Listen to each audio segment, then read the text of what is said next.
चलिए बच्चों, आपको स्क्रीन दिखाई दे रहा है और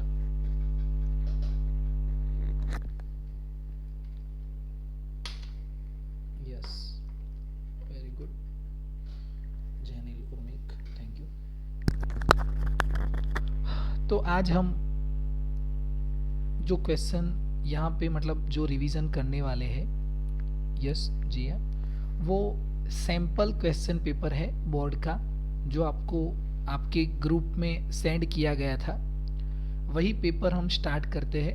तो पूरा पेपर हम रिवीजन करेंगे, जितने भी लेक्चर होंगे, और उसको अच्छे से रिवीज करेंगे। तो पहले पार्ट ए पार्ट ए है, और ए पार्ट ए का एमसीक्यू जो है उसमें फर्स्ट एमसीक्यू देखिए, the dimension formula of electric flux. तो जो इलेक्ट्रिक फ्लक्स होता है, क्या होता है? Electric field into area, this is what electric flux. अब हमारे पास इलेक्ट्रिक फील्ड का और अगर एरिया दोनों का डायमेंशन है, तो हम इलेक्ट्रिक फ्लक्स का डायमेंशन निकाल सकते हैं। याद कीजिए बच्चों, चैप्टर नंबर 1 का फॉर्मूला है, इलेक्ट्रिक फील्ड क्या होता है?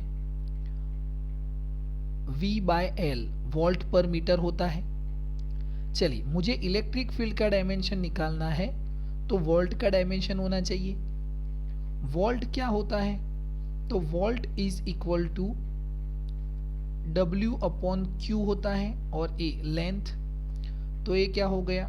W और Q इंटू L। चलिए, W मीन्स वर्क, उसका डायमेंशन क्या होता है? M1 L2 T-2। Q means charge, और चार्ज क्या होता है? I इंटू T, मतलब Q is equal to IT, तो A1 T1, और लेंथ मतलब उसका L1। चलिए, इसको सेट करते हैं, तो ये क्या हुआ? M1 L1 T-3, option number D, yes Urmik, and A-1। ए किसका मिला हमको? E का। तो यहाँ पे E की जगह पे पुट कर देते हैं, M1 L1 T-3 A-1, और इंटू DS मीन्स एरिया, और एरिया का मतलब लेंथ क्रॉस ब्रेथ मतलब L2। तो इसको सेट कर दीजिए अभी, M1 L1 और L2 मतलब L3 T-3 A-1, बरोबर है। चलिए, ये कौन सा ऑप्शन है बच्चों? M1 L3 T-3 A-1, मतलब ऑप्शन नंबर कौन सा है? उर्मिक, आपने सही बताया बेटा, ऑप्शन नंबर डी है। Then this is the dimension formula of electric flux. Clear है? आएगा समझ में? किससे निकाला? इलेक्ट्रिक फील्ड से और एरिया से, बरोबर है। चलिए आगे चलते हैं। ए सेकेंड क्वेश्चन दिया है आपको, और सेकेंड क्वेश्चन में देखिए, figure shows electric field lines in which an electric dipole P is placed as shown, which of following statement is correct। देखिए, एक इलेक्ट्रिक डायपोल को हमने इलेक्ट्रिक फील्ड लाइंस के बीच में ऐसे रखा है, this is what electric field lines. और ये डायपोल है। डायपोल क्या होता है आपको पता है कि -Q चार्ज से +Q चार्ज, और इन दोनों के बीच का डिस्टेंस हम लेते हैं 2a। इस स्ट्रक्चर को हम बोलते हैं इलेक्ट्रिक डायपोल मोमेंट, और उसको हम रिप्रेजेंट करते हैं P से। ओके,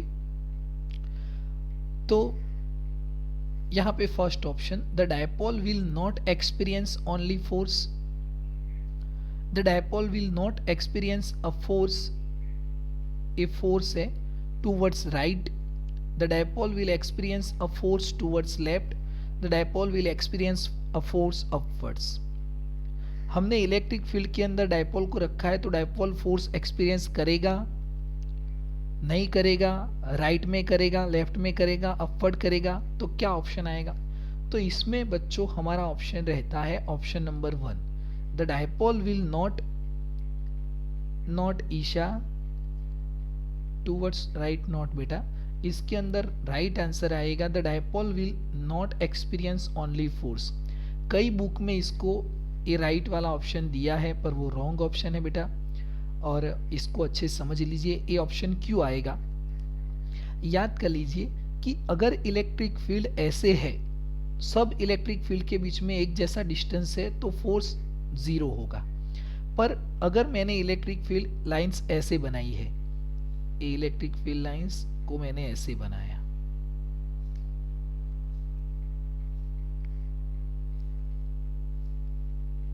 ऐसे बनाया है। अब अगर मैं यहाँ पे किसी डायपोल को रखता हूँ -q टू +q, तो हमको पता है कि जहाँ पे इलेक्ट्रिक फील्ड लाइंस की स्ट्रेंथ ज़्यादा होती है, तो यहाँ पे देखिए बहुत सारी इलेक्ट्रिक फील्ड लाइंस पास पास में है तो जहाँ पे इलेक्ट्रिक फील्ड लाइंस बहुत नज़दीक होती है वहाँ पे फोर्स ज़्यादा होता है, because what is force, F is equal to Q into E। जहाँ पे इलेक्ट्रिक फील्ड ज़्यादा होगा वहाँ पे फोर्स ज़्यादा होगा, जहाँ पे इलेक्ट्रिक फील्ड कम होगा वहाँ पे फोर्स कम होगा। तो अगर ऐसा स्ट्रक्चर है तो यहाँ पे फोर्स ज़्यादा होगा और यहाँ पे फोर्स कम होगा। But in this diagram, in this structure, for our answer is option number 1 है, क्योंकि यहाँ पे सब जगह पे एक जैसा डिस्टेंस है। The dipole will not experience only force. Vraj की बुक में ए पेपर दिया है उसके अंदर ए आंसर दिया है, और कुमार प्रकाशन में जो एक आंसर दिया उसमें ए आंसर दिया है, पर सही आंसर ए है बच्चों। तो आपको याद रखना है, अगर ऐसा डायग्राम है तो ये ऑप्शन आएगा, और अगर ऐसा डायग्राम है तो आप सोच सकते हो कि जहाँ पे इलेक्ट्रिक फील्ड स्ट्रॉन्ग होगा वहाँ पे फोर्स ज़्यादा होगा। क्लियर है बच्चों? ओके, चलिए इसके बाद आगे चलते हैं। ऑप्शन नंबर 3, ऑप्शन नंबर 3 में देखिए, मतलब एमसीक्यू नंबर 3, एमसीक्यू नंबर 3 में देखिए, अ सिस्टम हैज 2 चेंजेस, यहाँ पे चेंजेस नहीं है बच्चों, ये चार्जेस है। A system has 2 charges QA and QB both are equal, is located point A and B same centimeter. Suggestively, what is electric dipole was of the system is, electric dipole क्या होता है, तो P is equal to 2A into Q, electric dipole का formula है। चलिए हमारे पास Q charge तो है, बोथ इक्वल चार्ज है, तो हम एक भी चार्ज ले सकते हैं कोई भी, पर 2A डिस्टेंस निकालना है, तो 2A दैट मीन्स व्हाट, तो B माइनस ए, B माइनस ए। B क्या है, 0, 0 और 15 सेंटीमीटर, बरोबर है। चलिए, और माइनस ए क्या है, 0, 0 माइनस 15। अब 0, 0 तो 0 हो जाएगा, 15 और ए माइनस माइनस प्लस, तो ये ऑप्शन क्या आएगा, 0, 0 और ए 30, ए 2A। अगर ए वेक्टर है तो इसका मैग्नीट्यूड हम ऐसे निकालते हैं,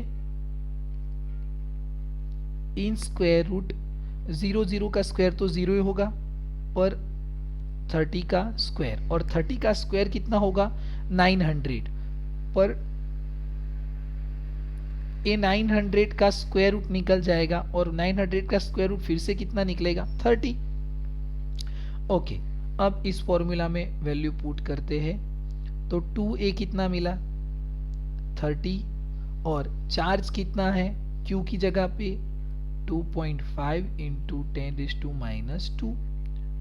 तो देखिए 30 और ये 25 लिख सकते हैं, तो नीचे 10 रख देंगे इंटू 10⁻², बरोबर है। और ये आप यहाँ से कट कर सकते हो, और 25 क्रॉस 3 75 एंड 10⁻²। चलिए ऑप्शन नंबर क्या आएगा बच्चों, सॉरी ये तो पावर 7 है ना, मैं 2 लिख रहा हूँ, पर पावर 7 है, -7। तो उर्मिक ऑप्शन नंबर ई बताया 7.5 इंटू 10⁻⁸ और बिल्कुल करेक्ट है। इस डेसिमल को हम यहाँ पे सेट करेंगे तो ये क्या होगा 7.5 इंटू 10⁻⁸ सेंटीमीटर। चलिए बच्चों, समझ में आया इसमें? यस और नो फास्ट रिप्लाई दीजिए और आगे चलते हैं हम। Yes Urmik, very good. और मीत, चलिए जिया, बहुत खूब। हीत,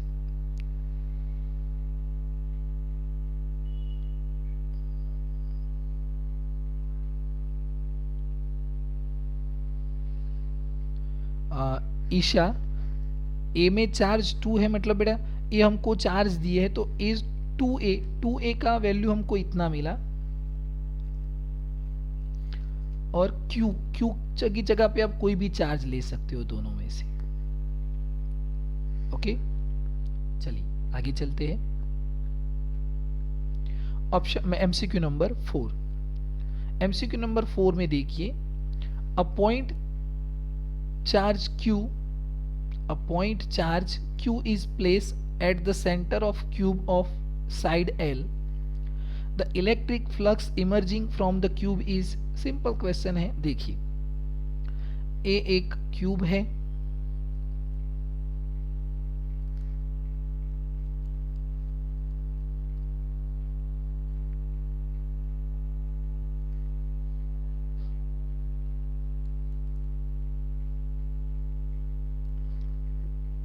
अब इसके सेंटर पे हमने एक चार्ज रखा है, this is charge Q। Okay, a point charge Q is place at the centre of the cube of side L, और इसकी जो साइड का मेजरमेंट है वो कितना है, L है, ए बी L है, और ये भी कितना है, L। The electric flux emerging from the cube is, कितना होगा बच्चों, इमर्जिंग फ्लक्स क्या होता है, electric flux is equal to Q upon epsilon 0, and cube is a closed surface and this flux is only for closed surface, क्योंकि Gaussian surface बन गया है क्यूब, मतलब क्लोज सरफेस, और इसको हम बोलते हैं Gaussian surface. And Gaussian surface सिर्फ किसके लिए अलाउड है, क्लोज सरफेस के लिए। तो Q अपॉन एप्सिलॉन 0 फ्लक्स का फॉर्मूला ही है, तो हमारा ऑप्शन नंबर क्या आएगा। पर अगर चार्ज को कोई एक साइड पे रखा है, कोई एक साइड पे यहाँ पे रखा हुआ है, तो इसके अंदर Q अपॉन 6 एप्सिलॉन 0 आएगा। बरोबर है, याद रखिए, बरोबर। चलिए तो आगे चलते हैं, इसमें हमारा ऑप्शन नंबर ए रहेगा। MCQ number 5, in this MCQ, अच्छे से समझिए इसको, refer to the arrangement of charges in figure and a Gaussian surface of radius r with Q at the center। देखिए, refer to the arrangement, इस arrangement को समझिए। यहाँ पे एक चार्ज है -2Q और एक चार्ज है Q, और ए आउटसाइड द सरफेस कितना चार्ज है, 5Q। But for Gaussian surface this charge is not affected, ये हमारे कोई कैलकुलेशन में नहीं आएगा क्योंकि वो आउटसाइड है। हम तो गॉसियन सरफेस के अंदर जो चार्ज है उसको ही कैलकुलेशन करते हैं। तो हमारे पास इलेक्ट्रिक फ्लक्स का फॉर्मूला क्या होगा, electric flux 5 is equal to sigma Q upon epsilon 0। चलिए, इसके अंदर -2Q चार्ज है और +Q चार्ज है, तो टोटल सिग्मा Q कितना आएगा, सिग्मा Q कितना आएगा, -Q, क्योंकि प्लस माइनस माइनस होगा ना, -2Q + Q -Q आएगा, तो यहाँ पे सिग्मा Q की जगह पे -Q upon epsilon 0। This is electric flux inside the Gaussian surface. Okay, तो हमारा ऑप्शन क्या आएगा, total flux through the surface of the sphere is -Q by epsilon 0। चलिए बच्चों, आया समझ में? गॉसियन सरफेस जब भी हम लेंगे तब इनसाइड का जो चार्ज होगा उसको ही कैलकुलेट करेंगे। क्लियर है? ओके, चलिए आगे चलते हैं। Question number 6। क्वेश्चन नंबर 6 में देखिए, the potential at a point due to charge, ये चेंज लिखा है ना, हर जगह पे चार्ज है बेटा, तो इसको आप चार्ज कर दीजिएगा, of 4 into 10 raised to minus 7 coulomb located at 9 centimetre away is, चलिए पोटेंशियल निकालना है। यहां पे एक चार्ज है 4 into 10 raised to minus 7, एक चार्ज है Q इज इक्वल टू, और यहां से 9 सेंटीमीटर, मतलब डिस्टेंस कितना है, यहां से 9 सेंटीमीटर डिस्टेंस पे हमको पोटेंशियल निकालना है। चैप्टर नंबर 2 का ए एमसीक्यू जो है वो किस चैप्टर का है बच्चों? Chapter number 2। तो पोटेंशियल का फॉर्मूला क्या है बच्चों? V इज इक्वल टू के क्यू अपॉन आर। चलिए K क्या है? 9 इंटू 10⁻⁹। Q क्या है? 4 इंटू 10⁻⁻⁷। और R क्या है? 9 सेंटीमीटर, मतलब 9 इंटू 10⁻² मीटर। चलिए 9 कैंसल हो जाएगा, तो आंसर क्या आएगा बच्चों? 4 इंटू 10⁻² ऊपर चला जाएगा, प्लस हो जाएगा 11 - 7, तो 10⁻4। ऑप्शन नंबर सी उर्मिक बिल्कुल सही बेटा। तो this is what potential difference means, इसका यूनिट क्या बनेगा? वोल्ट। चलिए क्लियर है? तो फॉर्मूला याद रखिए आप। फॉर्मूला क्या है बच्चों? V इज इक्वल टू के क्यू अपॉन आर। तो हमारा ऑप्शन नंबर रहेगा यस मीत ए, के क्यू अपॉन आर। चलिए इसके बाद आगे चलते हैं। Yes, question number 7। In this question, equipotential at a great distance from a collected of charge whose total sum is not zero are approximately, तो इसके अंदर तो हमारा ऑप्शन आएगा स्फीयर। क्यों? ये भी चैप्टर नंबर 2 का एमसीक्यू है। Equipotential at a great distance from a collected of charge, तो कोई एक डिस्टेंस पे हमने एक स्फीयर रखा है, उस total sum is not zero. A charge यहाँ पे है, तो इसके अंदर का जो सम है चार्जेस का वो जीरो नहीं होगा, क्योंकि एक कैपेसिटर जैसा बिहेव करता है। आप इसके ऊपर चार्ज पुट करते जाते हो तो इसका जो पोटेंशियल है वो चेंज होता रहेगा, और उससे हमने ये स्टडी किया हुआ था डाइलेक्ट्रिक स्ट्रेंथ के मीडियम में। बरोबर है? तो ये आपको याद रखना है। इसके बाद question number 8। For a separation between conductor of the rod of the order of 1 centimetre and electric field strength, देखिए ये डिस्टेंस दिया है एंड इलेक्ट्रिक फील्ड स्ट्रेंथ मतलब इलेक्ट्रिक फील्ड दिया है। द पोटेंशियल डिफरेंस इज, तो हमने अभी फॉर्मूला यूज किया था, देखिए कौन से मतलब हाँ ये फॉर्मूला कि इलेक्ट्रिक फील्ड क्या होता है? इलेक्ट्रिक फील्ड क्या होता है? Volt per metre. अब हमको यहाँ पे वोल्ट निकालना है, तो इलेक्ट्रिक फील्ड क्रॉस लेंथ होगा इस एग्जांपल में। बरोबर है? क्योंकि हमको इलेक्ट्रिक फील्ड दिया हुआ है, कितना दिया है बच्चों? चलिए इलेक्ट्रिक फील्ड कितना है? Electric field is equal to 3 into 10⁶ volt per metre, and length कितना है? 1 सेंटीमीटर, मतलब 10⁻² मीटर। तो electric field is equal to volt per length, then volt is equal to electric field cross length. चलिए, electric field 3 × 10⁶, और length कितना है 10⁻², तो 3 × 10⁴ बरोबर है। नहीं बेटा, ऑप्शन नंबर डी आएगा, 3 × 10⁴।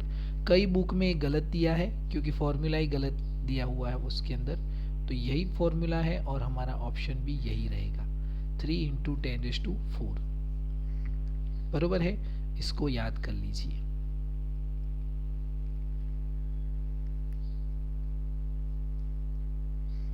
क्लियर है? चलिए, ये हो गया, बरोबर है। तो आपको जब भी इलेक्ट्रिक फील्ड और लेंथ दिया है तो आप वोल्ट इस फॉर्मूला से निकाल सकते हो। अगर वोल्ट एंड लेंथ दिया है तो इलेक्ट्रिक फील्ड भी निकाल सकते हो। वैसे 3 पैरामीटर में से आप कोई 2 पैरामीटर गिवन है तो आप 1 पैरामीटर निकाल सकते हो। चलिए, क्वेश्चन नंबर 9। क्वेश्चन नंबर 9 में देखिए, if have energy of 100 microfarad, energy दिया है, देखिए 100 सॉरी ये तो कैपेसिटर दिया है। If have energy of 100 microfarad capacitor changes to 6 kilowatt, could all use of lift to 50 kg mass, then the greatest vertical height through which mass could be raised। देखिए, energy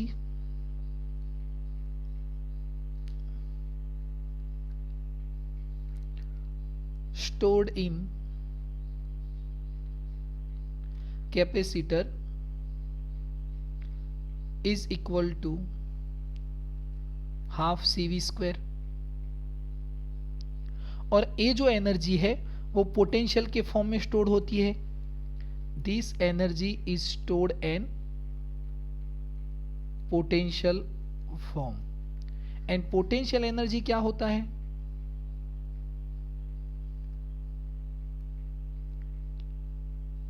potential energy is equal to mgh। तो हम इन दोनों को compare करते हैं। Half CV² is equal to mgh। हमको क्या बोला है कि इतनी एनर्जी स्टोर करने वाला कैपेसिटर 50 kg मास को कितनी हाइट तक लेके जा सकता है। तो h is equal to what, half CV² divide by m into g. चलिए, वैल्यू पुट कीजिए। h is equal to 1/2, yes Urmik, और कैपेसिटेंस कितना दिया है 100 माइक्रोफेराडे। चलिए, माइक्रोफेराडे मतलब 10⁻⁶ और 10⁻12।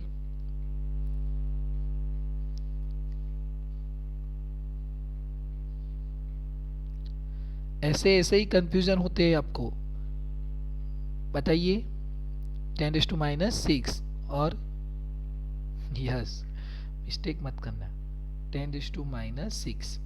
V², V कितना है 6 किलोवाट, तो उसको वॉट में कन्वर्ट कीजिए, तो 6 × 10⁻³ और उसका स्क्वायर डिवाइड बाय मास कितना है 50 kg, और G 9.8 ले लीजिए और 10 ले लीजिए फिर भी चलेगा, तो 9.8, और इसको सॉल्व कीजिए तो आपको ऑप्शन नंबर क्या मिलेगा बच्चों? क्या बताया उर्मिक आपने? ऑप्शन नंबर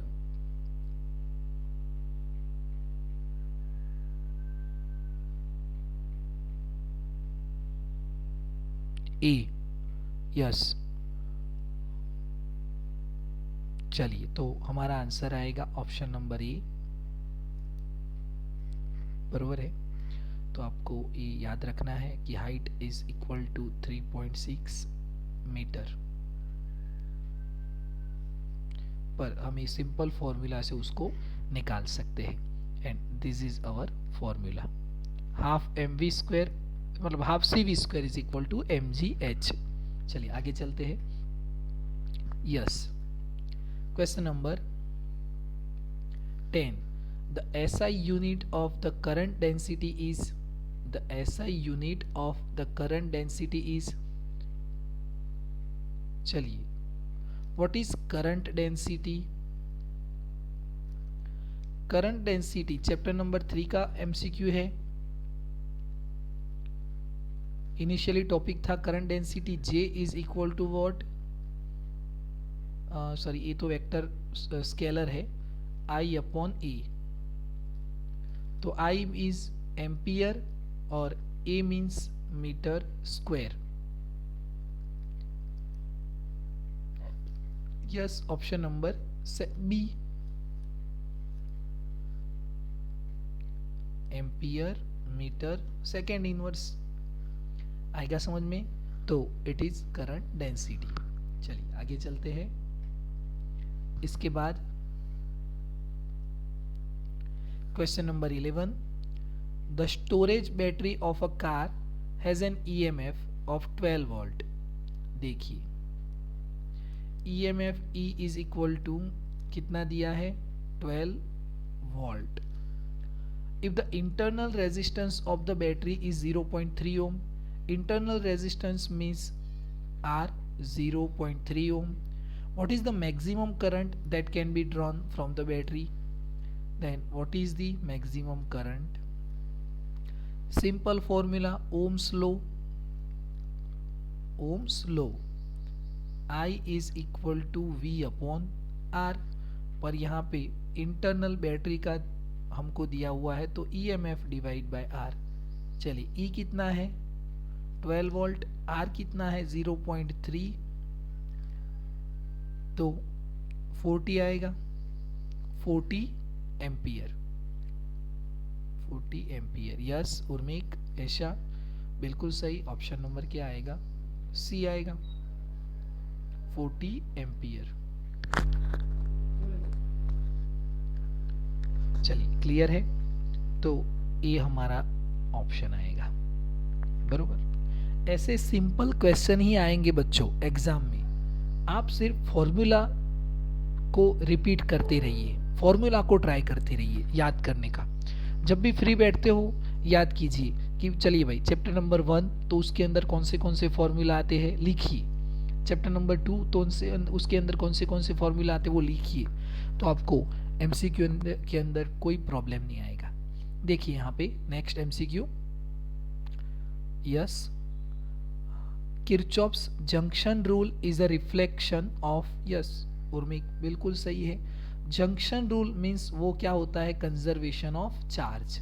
एंड अगर लूप मतलब लूप रूल, ए कौन सा है, सेकेंड रूल। लूप रूल जो है वो क्या होता है, कंजर्वेशन ऑफ एनर्जी। तो अगर किरचॉफ्स जंक्शन रूल लिखा है या फर्स्ट रूल लिखा है तो हमारा ऑप्शन क्या आएगा, चार्जेस, क्योंकि उसके अंदर हमने देखा है कि ये ऐसे हमने अलग अलग ब्रांच बनाए थे और ये जंक्शन था, तो जितना करंट अंदर आता है उतना ही करंट बाहर निकलता है, तो चार्ज क्या होता है, कंजर्व होता है, बरोबर है। तो Kirchhoff's junction rule is reflection of conservation of charge, बिल्कुल सही आंसर उर्मिक, ऑप्शन नंबर ए। चलिए इसके बाद आगे चलते हैं। Question number 13। क्वेश्चन नंबर 13 में क्या है देखिए, a metal rod length 10 centimetre and a rectangular cross sectional of 1 centimetre cross 1/2 centimetre is connected to a battery across opposite phases. The resistance will be, देखिए ये एरिया दिया हुआ है, ये लेंथ दिया हुआ है और हमको रेजिस्टेंस फाइंड करना है। तो हमको पता है कि resistance is directly proportional to length and resistance is inversely proportional to area. इन दोनों को कंबाइन करेंगे तो रेजिस्टेंस इज इक्वल टू क्या होता है, rho L upon a formula हमने निकाला था बच्चों, याद है आपको कि resistance is depends on length and area and this is resistivity. तो जिसका एरिया, यस मीट बरोबर है, जिसका एरिया ज्यादा होगा उसका रेजिस्टेंस कम होगा और जिसका रेजिस्टेंस मतलब जिसका एरिया कम होगा उसका रेजिस्टेंस ज्यादा होगा। तो पहले ऑप्शन में देखिए एरिया कितना है 1 क्रॉस 1/2, तो एरिया कितना हुआ 1/2 ही हुआ ना, 1/2 सेंटीमीटर स्क्वायर। चलिए इसका एरिया निकालिए। 10 क्रॉस 1 मतलब इसका एरिया कितना हुआ, 10 सेंटीमीटर स्क्वायर। इसका एरिया निकालिए तो ये कितना हुआ, 5 सेंटीमीटर स्क्वायर, बरोबर है। तो इसके अंदर सबसे कम एरिया कहाँ पे है, किस ऑप्शन में है, तो 1/2 centimetre square. Option number A में एरिया कम है तो उसका रेजिस्टेंस ज़्यादा होगा, तो हमारा ऑप्शन क्या आएगा, ऑप्शन नंबर 1। क्लियर है बच्चों, समझ में आएगा। सिंपल, हमको एरिया चेक करने हैं और जिसका एरिया ज़्यादा उसका रेजिस्टेंस, मतलब एरिया कम है तो रेजिस्टेंस ज़्यादा होगा। चलिए आगे चलते हैं। यस ईशा। इसके बाद एमसीक्यू नंबर 14। इस एमसीक्यू में देखिए, a permanent magnet in the shape of a thin cylinder of length 10 centimeter has m is equal to 10⁶ ampere per meter. Calculate the magnetization current. देखिए बच्चों, इसके अंदर मैग्नेटाइजेशन करंट का फॉर्मूला है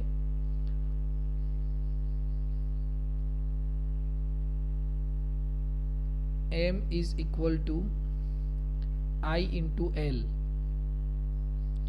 m is equal to I into L, बरोबर है। तो हमको मैग्नेटाइजेशन करंट निकालना है, चैप्टर नंबर 5 का क्वेश्चन है। तो देखिए चलिए इसके अंदर क्या आएगा बच्चों, यस कौन सा ऑप्शन आएगा,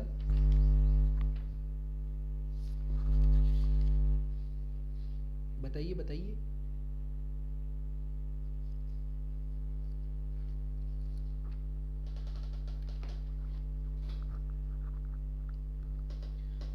वन मिनट बच्चों, आई थिंक मेरा इसमें हाँ मिस्टेक है, इस फॉर्मूला में ऐसे नहीं आएगा, इस फॉर्मूला में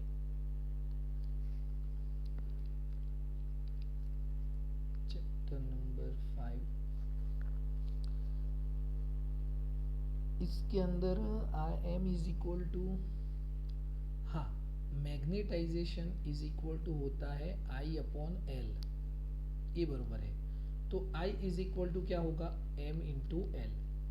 चलिए m क्या है, 10⁶, लेंथ क्या है 10 सेंटीमीटर, मतलब 10 इंटू 10⁻² मीटर, तो ये 10⁻1 हुआ, -1 मतलब 10⁵ आएगा ना इसके अंदर ऑप्शन, 10⁵ एम्पियर, क्योंकि करंट है,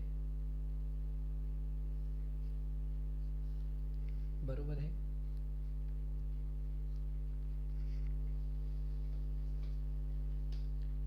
आएगा समझ में, तो ये आपको फॉर्मूला याद रखना है। चलिए इसके बाद आगे चलते हैं, क्वेश्चन नंबर 15। क्वेश्चन नंबर 15 में क्या है, द रिलेशन बिटवीन एप्सिलॉन 0 मतलब permittivity of free space and mu 0 the permeability of the free space and c. तो हमको पता है कि c² is equal to 1 upon mu 0 epsilon 0, but c is equal to in square root mu 0 epsilon 0। Clear है, तो इसके अंदर हमारा ऑप्शन क्या रहेगा बच्चों, ऑप्शन नंबर डी c⁻1, यही है इसके साथ, क्योंकि इन दोनों का इसके साथ रिलेशन यही होता है। c² नहीं देखना है हमको, क्योंकि हमको तो स्पीड लेना है, और c क्या होता है 3 इंटू 10⁸ मीटर पर सेकेंड, ये c इज इक्वल टू होता है, c² इज इक्वल टू नहीं होता है, तो याद कर लीजिए, बरोबर है। चैप्टर नंबर 8 का एमसीक्यू है। चलिए आगे चलते हैं। चलिए इसके अंदर देखिए क्या दिया हुआ है, what is the radius of the path of an electron moving at a speed of 3 into 10 raised to 8 meter per second in a magnetic field perpendicular in it. देखिए ए रेडियस है, ए इलेक्ट्रॉन इस मैग्नेटिक फील्ड के अंदर ऐसे perpendicular, इसके perpendicular और ऐसे circular motion में मूव कर रहा है। तो हमको पता है कि फॉर सर्कुलर मोशन कौन सा फोर्स लगना चाहिए। For circular motion centripetal force लगना चाहिए, और ए मैग्नेटिक फील्ड के अंदर है तो इस फोर्स को कौन बैलेंस करेगा? मैग्नेटिक फोर्स, मतलब QVB, बरोबर है। अब हमको यहां से रेडियस निकालना है, तो चलिए एक V कैंसल हो जाएगा, तो R is equal to what? mv upon QB, बरोबर है। मास कितना है इलेक्ट्रॉन का? तो 9.1 into 10 raise to minus 31 kg। Velocity कितना है? तो 3 into 10 raise to 8 metre per second. Charge कितना है? तो 1.6 into 10 raise to minus 90 electron के लिए, और मैग्नेटिक फील्ड कितना है? 6 into 10 raise to minus 4 tesla. आप इन सब को, मतलब इस कैलकुलेशन को आप सॉल्व करोगे तो आपको कौन सा ऑप्शन मिलेगा बच्चों?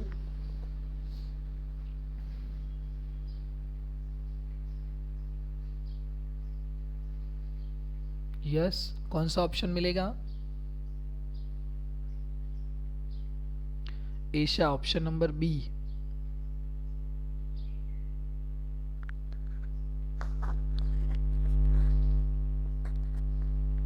उर्मिक, ऑप्शन नंबर बी बरोबर है। तो हमको ये आंसर मिलेगा मीटर में, पर आपको उसको कन्वर्ट करना है सेंटीमीटर में,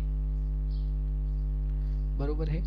तो 28.12 centimetre.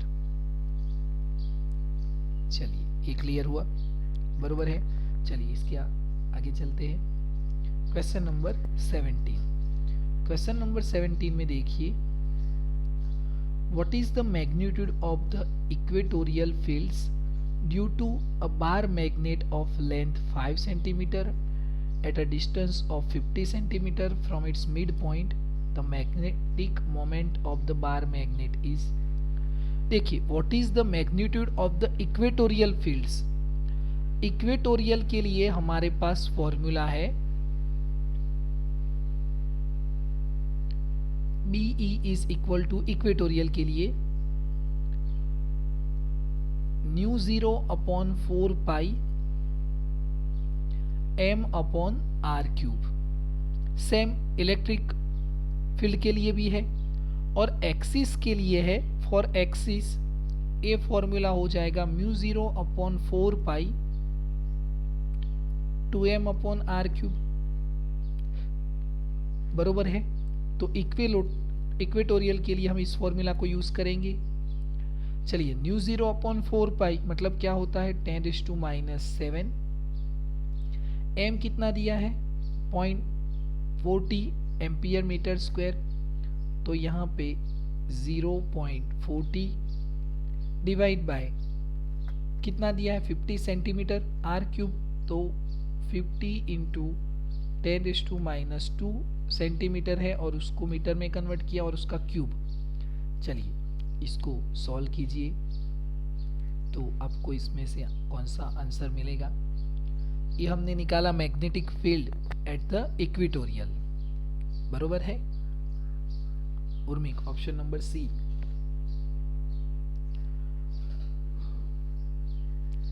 Okay, option number C आप कैलकुलेट कर लेना इसको, बरोबर है। तो 3.2 into 10 raise to minus 7 tesla, बरोबर है। चलिए इसके बाद आगे चलते हैं। Question number 18। क्वेश्चन नंबर 18 में देखिए, in the magnetic meridian of a certain place, the horizontal component of the Earth's magnetic field is 0.40 Gauss. Horizontal component देखिए, this is what horizontal component BH, और ये कितना दिया है 0.40 Gauss, and the deep angle, and this is the deep angle. जो magnetic field के साथ उसका कोई एक कंपोनेंट जो एंगल बनाएगा उसको हम डीप एंगल बोलेंगे, तो ये 60 degree. And this is what, this is the vertical component. What is the magnetic field of the earth at this location, तो हमको ए निकालना है. तो हमारे पास ए एंगल है और ए हॉरिजॉन्टल कंपोनेंट है, तो मैं कौन सा फॉर्मूला यूज करूंगा, cos 60 degree is equal to क्या होता है, एडजेसेंट अपॉन हाइपोटेनियस. तो एडजेसेंट क्या है, हॉरिजॉन्टल कंपोनेंट, एंड हाइपोटेनियस क्या है, मैग्नेटिक फील्ड. चलिए cos 60 क्या होगा 1/2, BH कितना है 0.40, और यहाँ पे AB.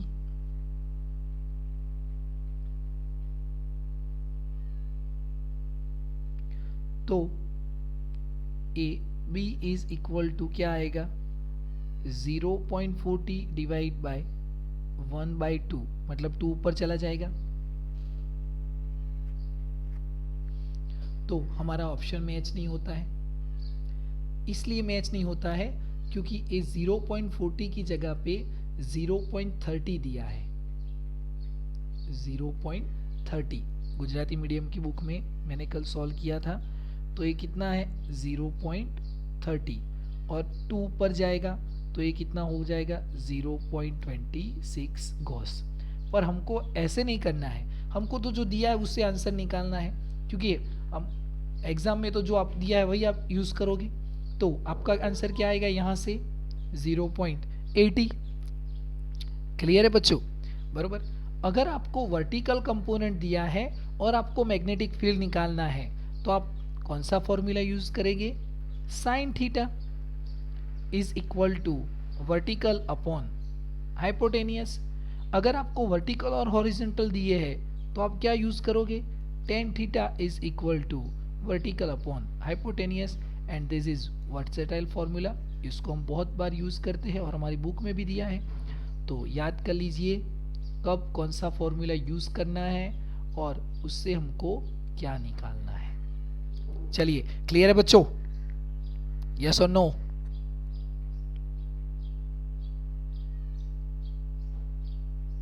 यस एशा और मेक. तो इसके अंदर एक करेक्शन है, पर हमको उसको नहीं देखना है, हमको तो जो दिया है उसको लेके ही कैलकुलेट करना है. बरोबर है, ओके. चलिए आगे चलते हैं. Question number 19. क्वेश्चन नंबर 19 में क्या है, the dimension of permeability of free space is, the dimension of permeability of a free space is,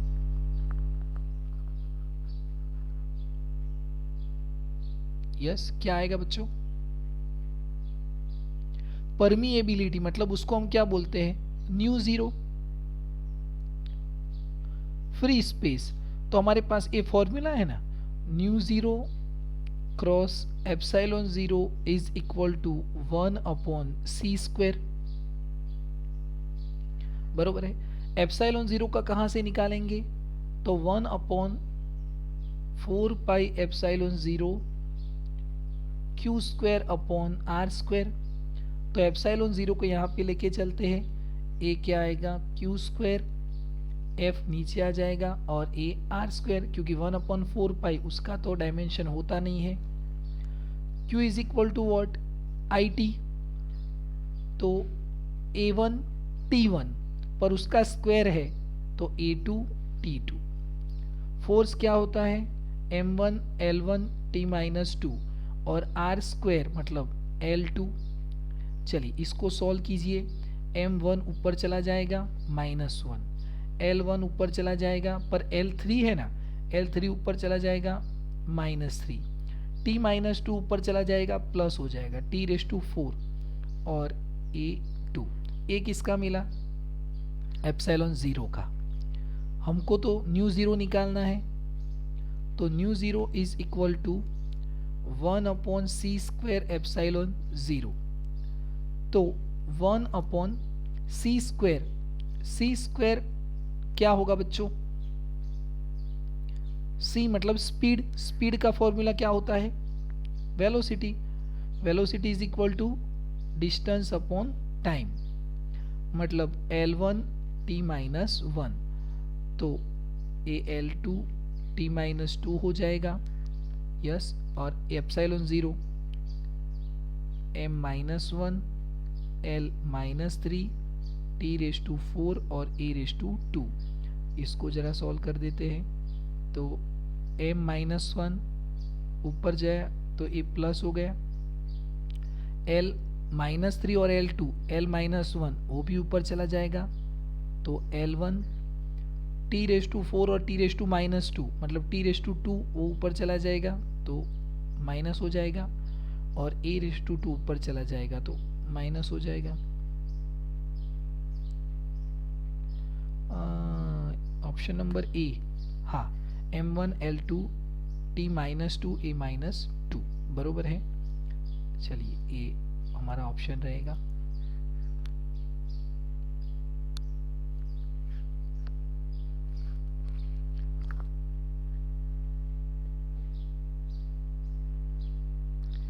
चलिए आगे चलते हैं बच्चों।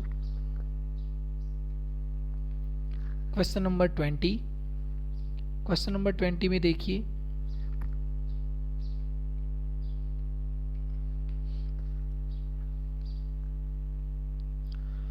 a closed loop moves in a constant electric field between the plates of a large capacitor. A current induced in the loop। देखिए ए एक capacitor है, this is plus, this is minus. A close loop moves in a constant electric field. एक constant electric field में एक loop move कर रहा है, ए ऐसे इस डायरेक्शन में मान लेते हैं कि इस डायरेक्शन में मूव कर रहा है। Field between the plates of a large capacitor, a current induced. तो इसमें करंट कब इंड्यूस्ड होगा? तो बिल्कुल सही है इसके अंदर कि यही होना चाहिए कि ए लूप अगर मिडल में आएगा तब इसके अंदर करंट इंड्यूस्ड होगा। अगर यहाँ पे है, इसके पास में है तो इसका इफेक्ट होगा, यहाँ पे है तो इसका इफेक्ट होगा, पर मिडल में है तो क्योंकि ए इसका इलेक्ट्रिक फील्ड इसको वैनिश कर देता है, इसका इलेक्ट्रिक फील्ड इसको वैनिश कर देता है, तो यहाँ पे when it is only inside the region between the capacitor plates, मतलब ऑप्शन नंबर ए आएगा। बरोबर है, ये आप लोग भी याद कर लीजिए, बरोबर कि it is completely in center of capacitor plates। बरोबर है। चलिए उसके बाद आगे चलते हैं क्वेश्चन नंबर 21। क्वेश्चन नंबर 21 में देखिए, a 1 meter long metal wire moving perpendicular with speed 5 meter per second in a magnetic field 0.1 Tesla, then the induced EMF between two ends of wire। देखिए लेंथ दिया है L is equal to 1 meter and speed दिया है मतलब V is equal to 5 meter per second and magnetic field दिया है 0.1 Tesla। then what is the EMF? chapter number 6, EMF is equal to BVL, ये formula है। चलिए B कितना, तो B मतलब 0.1, V मतलब 5 और L मतलब L की जगह पे 1, तो 5 divide by 10, 0.5, option number C 0.5 volt. चलिए तो ये EMF का फॉर्मूला है,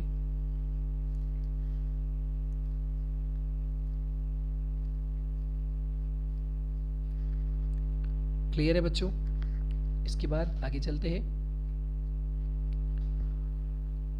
Which of the following is not the unit inductance of inductance? Which of the following is not the unit of inductance? कौन सा इंडक्टेंस का यूनिट नहीं है?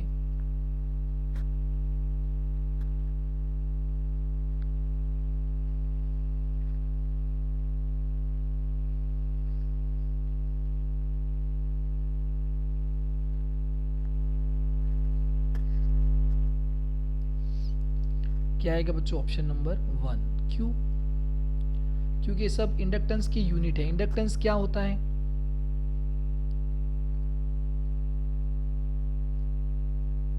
Inductance is equal to flux upon current. Flux क्या होता है?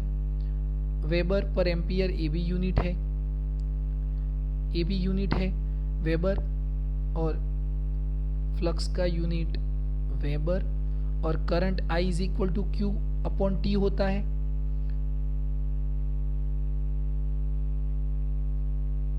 बरोबर है? तो कूलम और सेकेंड इनवर्स।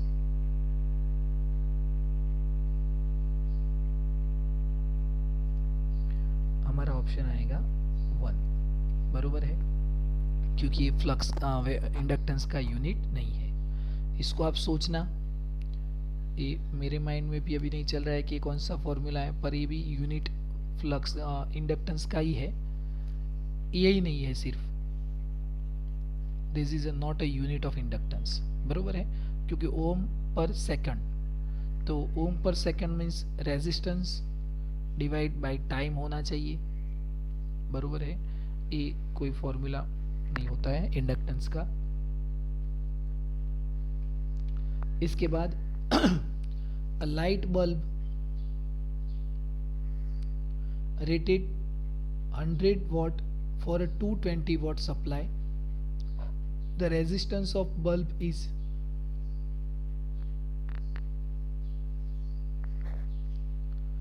पावर क्या होता है बच्चों? इलेक्ट्रिकल पावर V इंटू आई होता है। और अगर आप I की जगह पे V अपॉन आर लिखते हो, V अपॉन आर, तो ये फॉर्मूला क्या होगा? V square upon R. अगर आप V की जगह पे I इंटू आर लिखते हो तो फॉर्मूला क्या होगा? I square R. पर आपको वोल्ट दिया है और रेजिस्टेंस फाइंड करना है, तो R is equal to what? V square upon P। Yes Urmik, V कितना है? 220 का स्क्वायर और डिवाइड बाय ए कितना है? 100। तो 220 क्रॉस 220 डिवाइड बाय 100। चलिए एक ज़ीरो गया, यहाँ से एक ज़ीरो गया, तो ए कितना आएगा?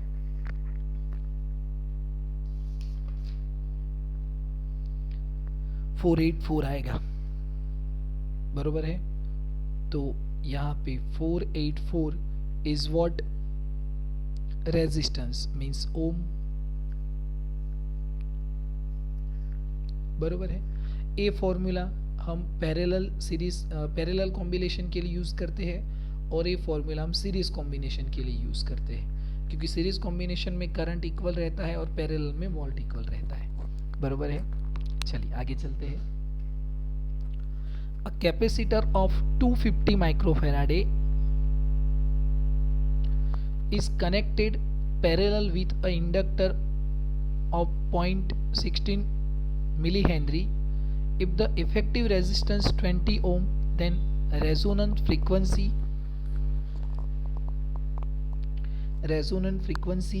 देखिए क्या क्या दिया है।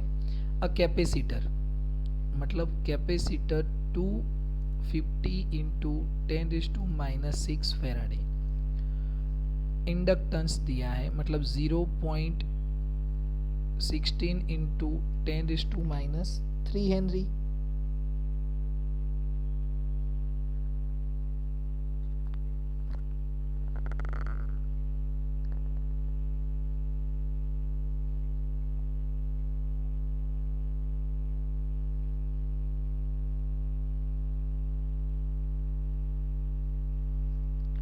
0.16 इंटू 10⁻³ आएगा ना बच्चों, मिली मतलब कि 6 आएगा।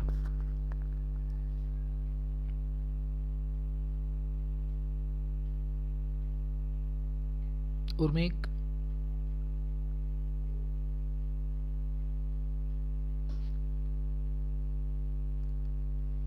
(10⁻³ ओके। और रेजिस्टेंस कितना दिया है? 20 ओम। और निकालना क्या है? Resonant frequency. ओके चलिए, हमारे पास ये फॉर्मूला है, natural frequency ω0 is equal to 1/√LC। But ω0 is equal to what? 2π/μ0, बरोबर है। 2π/μ0 इज इक्वल टू 1/√LC। चलिए, μ0 को सब्जेक्ट बनाइए, 1/2π और 1/√LC। तो 1/2π का वैल्यू 3.14 क्रॉस 1/√L, L कितना है? 0.16 इंटू 10⁻³ एंड कैपेसिटेंस कितना है? 250 इंटू 10⁻⁶। चलिए, इसको सॉल्व कीजिए तो आपको आंसर मिलेगा ऑप्शन नंबर सी मिलेगा यहाँ पे, बरोबर बच्चों। चलिए, आज के लेक्चर में आपको समझ में आया और आई होप कि आपको अच्छा लगा होगा हमने जो रिवीजन करवाया वो। तो नेक्स्ट लेक्चर, यस मीत, बरोबर है बेटा, थैंक यू। तो हमको अब हम आगे इसके बाद के MCQ भी सॉल्व करेंगे। हमको पूरा पेपर सॉल्व करना है, ये पूरे MCQ भी सॉल्व करने हैं और उसके साथ में हमको ये पूरा थ्योरी भी सॉल्व करना है, बरोबर है। तो इसको हम आगे एक एक लेक्चर में करते जाएंगे और मैं आपको टाइम जैसे दूंगा वैसे आपको ज्वाइन करना है। जितने ज्वाइन होते हैं बच्चों उनके लिए अच्छा है, बरोबर है। चलिए, तो फिर हम आगे डिस्कशन करेंगे हमारे नेक्स्ट लेक्चर में। Thank you.